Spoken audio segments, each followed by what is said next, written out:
Assalamualaikum warahmatullahi wabarakatuh. Jumpa kembali bersama Padi TV Malang Official, media informasi dan motivasi. Saudaraku, tonton video ini sampai habis agar tidak gagal paham dan gagal komentar. Mudah-mudahan kita semua senantiasa sehat walafiat, tidak kurang suatu apapun, dan senantiasa kita selalu mendapatkan perlindungan dari Allah Subhanahu wa Ta'ala. Saya jadi teringat ketika saya habis live streaming. Waktu itu judul live streaming saya TIJ bukan wartawan. Nah, dari situ selesai live itu sekitar jam 10 malam. Nah, beberapa saat kemudian, ya sekitar 1 jam atau 1 jam 30 menit, saya dapat kiriman voice note dari seseorang lewat seseorang. Jadi tidak langsung ke saya, padahal beliau juga punya nomor saya. Nah, intinya seperti ini kurang lebih, ya saya disuruh menghapus live streaming saya tadi. Ya, kalau tidak saya akan dilaporkan ke salah satu institusi dan salah satu organisasi. Ya, saya menanggapinya cuman pertama saya koreksi dulu, apa benar video saya itu ada yang menyinggung ya seseorang ataupun satu institusi dan ataupun satu organisasi.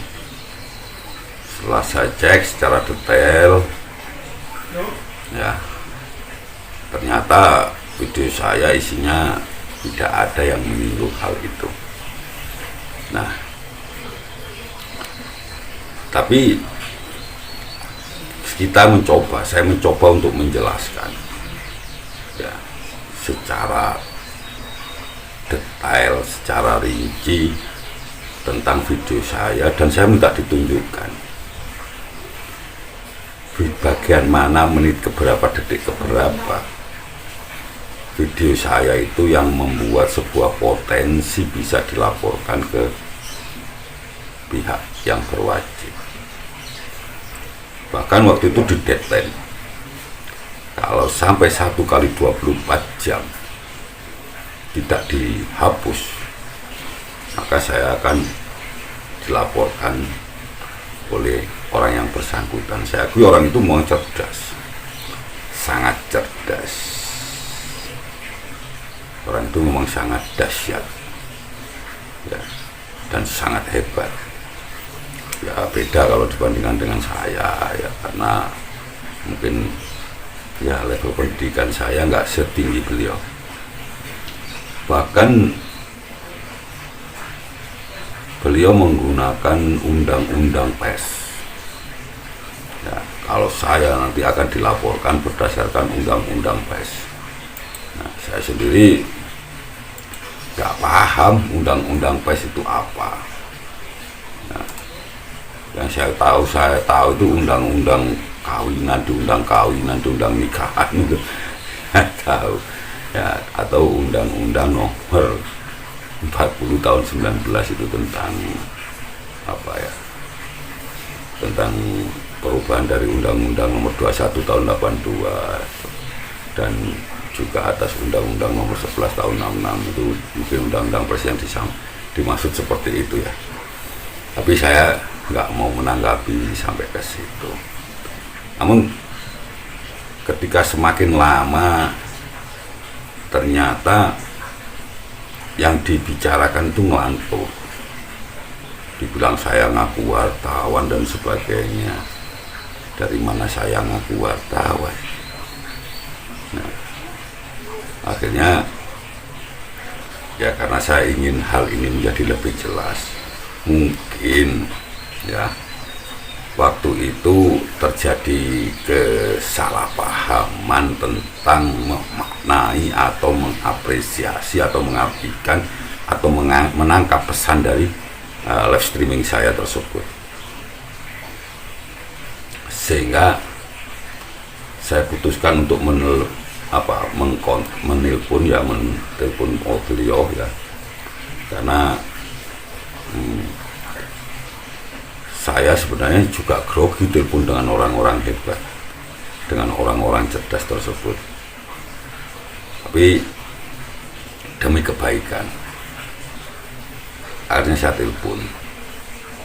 Nah, sebagai orang yang tidak secerdas beliau, ketika telepon tersebut ya saya cuma mendengarkan apa yang dibicarakan. Nah, ternyata dari situ saya bisa menangkap, nah, ternyata saudara kita yang hebat, yang dahsyat, yang cerdas ini memang benar salah di dalam menangkap pesan yang saya sampaikan melalui video tersebut. Kalau tidak salah, saya waktu itu membahas tentang bahwasanya seorang jurnalis, wartawan itu dibatasi dengan kode etik, dan sementara seorang konten kreator, YouTuber itu harus tidak melanggar ketentuan kebijakan komunitas YouTube. Nah dari situ saya diserang lagi, dikatakan gini, nah, Pak D nggak tahu ya kode etik pers dan nggak boleh bicara kode etik pers atau kode etik jurnalis. Nah, saya berpikir ya, seseorang itu boleh mempelajari apapun. Saya boleh mempelajari kode etik kepolisian, saya boleh mempelajari kode etik profesi-profesi yang lain, organisasi-organisasi yang lain ya, tapi yang nggak boleh memang saya ya masuk lebih dalam, karena saya bukan seorang pers, saya bukan seorang wartawan. Itu yang menurut penangkapan saya ya maklum ya, karena mungkin karena pendidikan saya. Nah, ketika saya buka kembali Undang-Undang Nomor 40 tahun 99 tentang Undang-Undang Pers, itu tidak ada larangan orang lain membahas atau mempelajari, bercerita tentang kode etik seorang jurnalis dan sebagainya. Nah, saya akhirnya tapi saya diam ya. Beliau akhirnya ngomong lagi ya, dibilang saya itu pers ilegal. Karena apa? Karena saya, mohon maaf, ini beberapa kali tersyuting di televisi dalam sebuah acara ya. Terus ditanya, Pak D kan pernah di televisi, nah berarti Pak D harus punya kartu pers, kartu wartawan dan sebagainya. Saya bingung ya. Saya di televisi itu sebagai narasumber ya. Saya bukan sebagai reporter, saya bukan sebagai jurnalis, saya sebagai narasumber.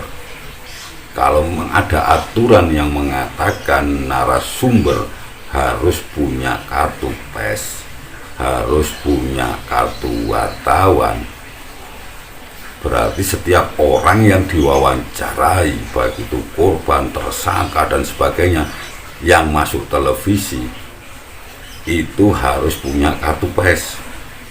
Nah, saya balik gitu aja waktu itu. Nah, akhirnya beliau mengatakan bahwa bukan seperti itu. Nah, sekarang bedanya dengan saya apa? Nah, saya di televisi itu hanya sebagai pengisi acara. Saya bukan orang yang mengumpulkan berita, mencari sumber berita dan meliput berita. saya hanya menyampaikan tentang sebuah apa yang ditanyakan oleh presenter pada waktu di televisi, ya, bukan sebagai wartawan. Nah, dia tetap ngotot bahwa saya harus bisa menunjukkan kartu pes dan sebagainya. Ya, akhirnya saya bilang, ya mungkin suatu saat nanti saya akan minta kartu pes ketika saya diundang oleh stasiun televisi seperti itu. Nah, dari situlah saudaraku, sebenarnya kalau kita menonton video itu tidak full, menonton video seseorang itu hanya setengah-setengah, maka ini bisa menimbulkan kesalahpahaman. Dan ketika kita menonton video seseorang, jangan lihat dari judul dan thumbnailnya. Jangan hanya lihat itu, setelah itu kita mengambil kesimpulan. Ya. Ketika kita melihat judul, melihat thumbnail, lebih baik kita tonton video tersebut kalau kita memang tertarik untuk mengomentari video itu. Baru setelah itu, ya, kita berkomentar. Agar nanti komentar kita itu tidak menyimpang daripada isi video tersebut. Nah, kalau komentar kita tidak sesuai dengan isi dari video tersebut, maka itu menunjukkan bahwasanya bagi seberapa tingkat kecerdasan kita, seperti itu. Yang kedua, jangan melihat video hanya karena rasa tidak suka dan rasa suka. Kalau kita dasari dengan rasa tidak suka dan rasa suka, maka setiap orang yang tidak kita suka upload video, pasti kita komentarnya negatif. Ya. Tapi kepada orang yang sangat kita sukai atau kita sukai, pasti komentar kita positif. Tanpa kita harus melihat video yang bersangkutan tersebut. Nah, yang kedua, jangan pernah terpancing dengan kesimpulan-kesimpulan ataupun komentar-komentar di atas kita. Ya, belum tentu komentar di atas kita itu adalah orang yang menonton video tersebut dengan lengkap. Nah, kalau sudah begitu, nanti kita akan ke bawah itu. Yang selanjutnya, jangan berkomentar didasari sebuah emosi negatif dan juga emosi yang sangat positif, karena kedua emosi tersebut kalau kita tidak bisa mengendalikan, maka nanti juga akhirnya hasilnya akan negatif. Jadi setidak suka apapun kita kepada seseorang, ketika beliau mengupload video, maka kita menontonnya jangan pakai emosi. Kalau kita sudah menonton dengan emosi, maka komentar kita pun nanti akan mengandung emosi juga, seperti yang biasa kita lihat, ya. Nah, saudaraku, jadi seperti ini. Kita harus punya keyakinan bahwa sebaik-baiknya orang pasti punya sisi buruk.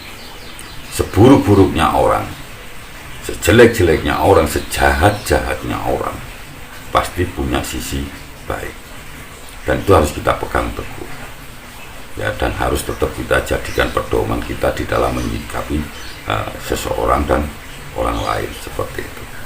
Nah, jadi itu saudaraku pengalaman saya, ya, kenapa saya selalu menonton berulang-ulang ketika saya ingin mengomentari sebuah video.